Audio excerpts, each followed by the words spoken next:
Your journey towards financial independence will often feel like an uphill battle. There will of course be financial setbacks. You will inevitably lose money from time to time if you are investing. And there will be periods during which you feel like you're not getting any closer to your financial goals at all. And that's completely normal. But what have I told you? That there are some very critical milestones, financial milestones, that will transform this journey from a grueling climb into a smooth ascent. For example, crossing the $100,000 milestone and the $200,000 milestone in your net worth is not just a numerical achievement.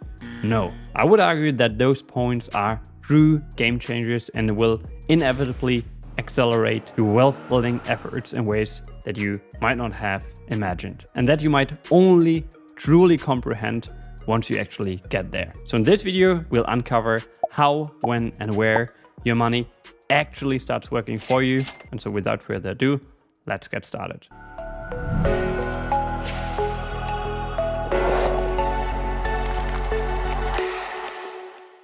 All right, so I'm going to start this video by referring to a visualization that I created not too long ago. And we're basically looking at an example that shows what your quote unquote road to $2 million could actually look like. And we don't even have to make any crazy assumptions here. So what I was assuming is that an individual is investing $1,000 a month for a long period of time, so a couple of decades actually. And this individual is achieving a rate of return of around 10% a year. So that's a good return. That's basically the return that investors achieved in the US stock market over the past 100 years. Ballpark, I think it's a little less actually, but for the sake of this example, I simplified it and rounded it up to 10% a year. And what I'm about to show you in this illustration is how your wealth building journey will accelerate over time. So to get to the $200,000 milestone, for example, it will take you 119 months. So that's around 10 years. And if we now consider the journey to 2 million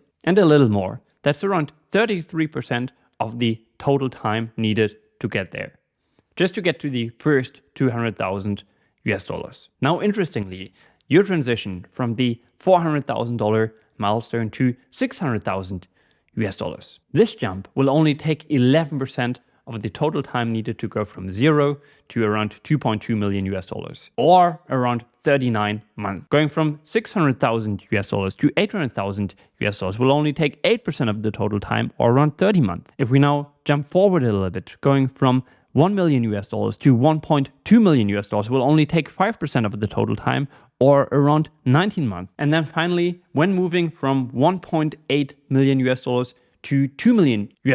So again, that's a $200,000 jump. Well, this only takes around 3.6% of the total time needed to go from 0 to 2.2 million, or around 13 months. And I think those numbers are crazy and illustrate that there are certain milestones, like for example, the $200,000 milestone, where your journey to building wealth will just explode and accelerate massively. And I'm going to go one step back right here just to make sure that I cover all of the basics. So obviously we can witness these crazy numbers, this explosive growth eventually, due to the power of compound interest. But what is actually compound interest? So compound interest is the interest that you earn on both the initial principal amount that you invested and that you invest over time, and of course also the accumulated interest from previous periods. And obviously the longer you extend your investing horizon, the more interest you will have earned, leading to larger gains over, say, a 1-year period in future periods. One important concept that you have to understand here is the compounding frequency. So obviously how often your money compounds plays a critical role when it comes to figuring out how quickly you will get to certain financial milestones. Usually when we are speaking of financial wealth growth, you will assume annual compounding rates. So at some point you will earn a lot of interest on previous interest earned, and this will significantly increase your net worth over time. And obviously the quote unquote road to $2 million that I just shared with you, that's just one example. Your individual wealth building journey will be very personal and may differ. You may be able to extend your investing horizon. Maybe your investing horizon is a little shorter. You might contribute more or less money. And obviously this will change the outcome to some extent. But I think some key principles will remain the same regardless of your unique situation. And let me just highlight some key principles and takeaways from that example for you here. I think some key points to remember are that starting early is obviously very important, because the earlier you start, the longer your investing runway will be. And as we have seen, if you have a longer investing time horizon, the shorter and shorter the required time will be to get an additional 200,000 US dollars in net worth. And obviously, the sooner you start, the more crazy the compounding will get later on. So not only will money be working for you, but time will also be working for you in the world of investing. Then reinvesting your earnings will also be absolutely critical, because otherwise you will be interrupting this compounding process. So clearly you want to keep all the interest earned on previous investments in your account to take full advantage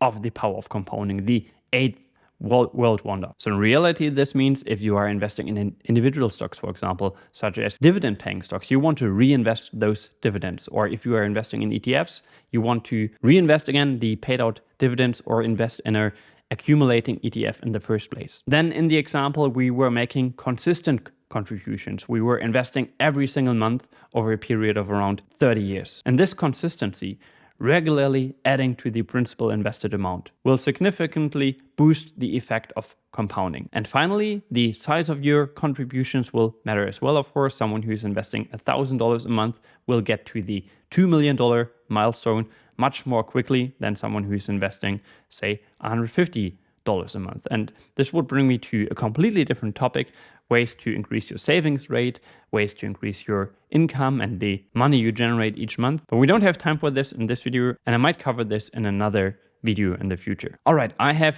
two more points that I want to cover in this video.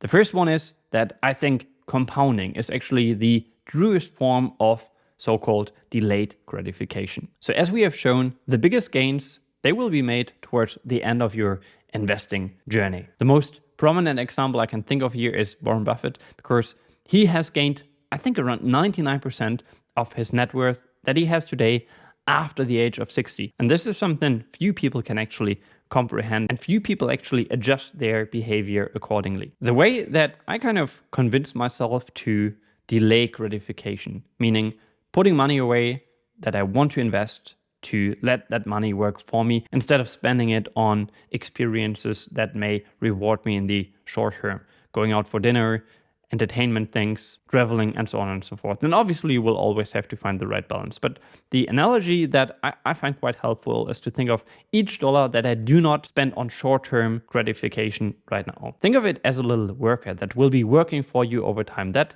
$1 you put away today, this little dollar worker, it will generate more dollars in the future. And of course, the longer you will keep that dollar worker working for you, the more money he or she will generate for you. And then finally, and this may actually be the most interesting part of this video, I want to refer to Charlie Munger, because he has famously said that you have to get to the $100,000 milestone and do whatever it takes, because after that things will get easier. And the question I want to ask here is whether that milestone is still the same today, or whether we actually have to increase it a little bit. What's the equivalent of the $100,000 today? So from what I could tell, he said this sometime in the 90s. And I'm just going to read the quote to you here. So Charlie Munger, he said famously, "The first $100,000 is but you gotta do it. I don't care what you have to do. If it means walking everywhere and not eating anything that wasn't purchased with a coupon, find a way to get your hands on $100,000. And so what I did is I looked at an inflation calculator and was considering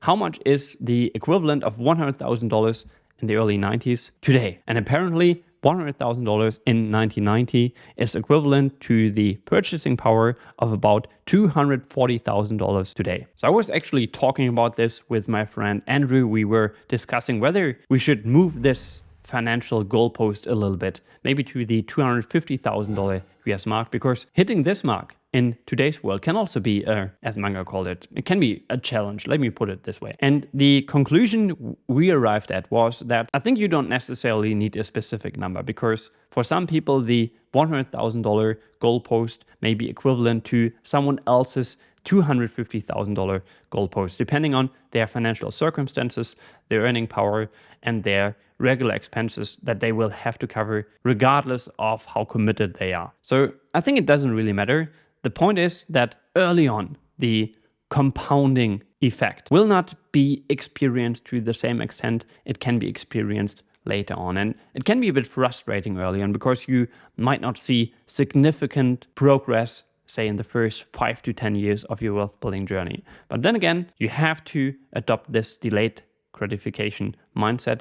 Understand that later on, say in decade 2 or 3, the compounding effect will really kick in. And if you adopt this mindset, I think you are destined to do very well financially. All right, finally, I think there are actually a couple of misconceptions when it comes to compounding and compounding math. And I plan to cover those in a future video, in a separate video. So make sure to subscribe to the channel to not miss it, to also follow me along on my wealth building journey.